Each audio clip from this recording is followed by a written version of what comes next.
J'ai un TOC depuis que je suis toute petite. Je m'arrache les cheveux de manière compulsive en période de stress. Voilà, on commence en haut, on touche, puis après, enfin, je parle pour moi, je vais toucher toute la longueur. Si la texture me plaît, j'arrache. Si elle me plaît pas, je laisse. Ça va être dès que en fait mon corps il est immobile, c'est-à-dire que moi être dans un canapé devant une série, c'est pas possible. C'est là où j'arrache. Être concentré à un ordinateur en train de travailler ou d'écrire, pareil, j'arrache. Scroller sur internet, je peux pas non plus parce que j'arrache. Après, j'ai des cheveux plein les mains ou alors un par un, je les balance par terre. Donc quand je fais le ménage par exemple, la plupart des choses qu'on retrouve c'est des cheveux, c'est pas de la poussière. Ça va faire à peu près 25 ans que j'arrache mes cheveux. J'ai eu cette période moi de trichophagie où j'arrachais et je croquais le bulbe et je l'avalais.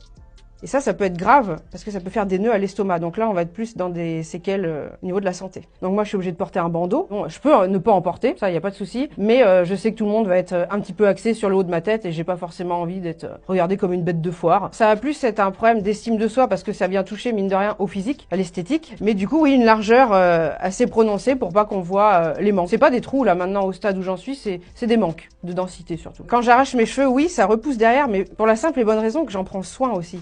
C'est très paradoxal, mais malgré que je les martyrise, j'en prends soin tous les jours. Ça a commencé quand j'avais environ 9 ou 10 ans, je me rappelle que c'était avant le collège, où à la fin de la journée, je me rendais compte qu'autour de ma chaise, il y avait plein de cheveux. Moi, ça va être localisé sur le haut des cheveux. Il y a des personnes, ça va être d'arracher leurs cils, leurs sourcils, les poils de bras, de jambes. C'est arracher en fait quelque chose de pileux avec le bulbe, de façon à ce que ça fasse mal. Alors c'est un mécanisme où je vais commencer par passer ma main dans les cheveux, je vais chercher une texture de cheveux qui va me plaire, et c'est à ce moment-là où je vais arracher. Alors par contre, un par un, je fais pas poignée par poignée, où je vais arracher un premier. Si j'ai pas eu assez mal, je vais en arracher un deuxième. Le but, c'est de se faire mal. Je pense, avec le recul, oui, que le but, c'est de se faire mal. C'est un genre d'automutilation. Si les cheveux sont sales, les cheveux vont être plus épais, plus lourds et un peu gras. Donc la texture est pas très agréable au toucher. Par contre, des cheveux juste propres qui vont être fins. Et en fait, dès qu'on sent cette fameuse fourche, on a envie d'enlever parce que c'est pas régulier, c'est pas droit. Donc on arrache avec le bulbe. Avant de venir ici, j'étais très stressée, donc je l'ai fait pendant plusieurs heures. Je m'en rendais compte, j'en étais consciente, mais je me suis pas dit arrête. J'ai accepté et j'ai attendu que la crise passe. C'était une période où je portais une espèce de semi-perruque. Vraiment, j'étais à blanc sur le crâne. Première fois que je suis avec donc le papa de mon grand, et il passe sa main dans mes cheveux. Et puis là,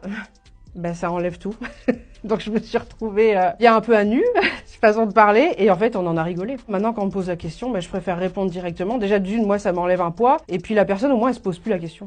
Est-ce que ça t'a fait des séquelles? C'est plus des séquelles psychologiques, c'est plus voilà l'estime de soi, la honte, la peur d'en parler, mais ça c'est derrière moi, hein. Ça c'est quelque chose que j'assume maintenant. Alors du côté de la santé, des médecins, c'est très compliqué parce que c'est pas du tout reconnu. La plupart des médecins ne savent même pas ce que c'est, ne savent même pas comment ça s'appelle. Il n'y a pas de traitement parce qu'on ne sait pas si c'est psychologique, nerveux, anxieux, addictif.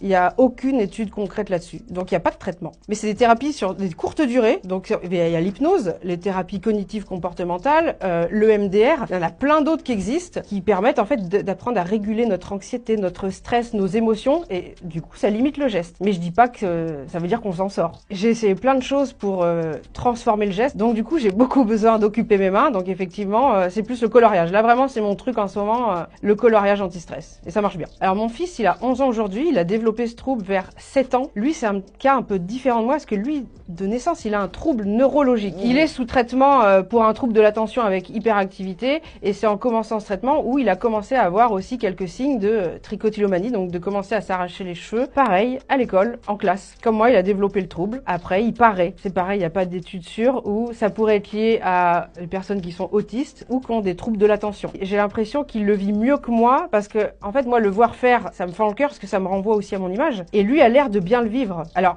il est triste parce qu'il peut pas se faire forcément les coiffures qu'il veut, mais il a l'air de le vivre plutôt bien, et pour l'instant, il n'a pas rencontré de moqueries à l'école, plutôt des copains bienveillants qui vont lui faire remarquer, attention, enlève ta main de tes cheveux. Alors j'en parle beaucoup avec lui, sauf que lui, c'est un peu un sujet, il a pas forcément envie de s'étaler dessus. Il arrive quand même à reconnaître à quel moment il le fait, si c'est une émotion qui le déclenche, si c'est de l'ennui. Donc ça, on arrive à en parler. Et d'ailleurs, il m'a dit, est-ce que tu pourras à l'interview parler de moi Donc j'ai son accord.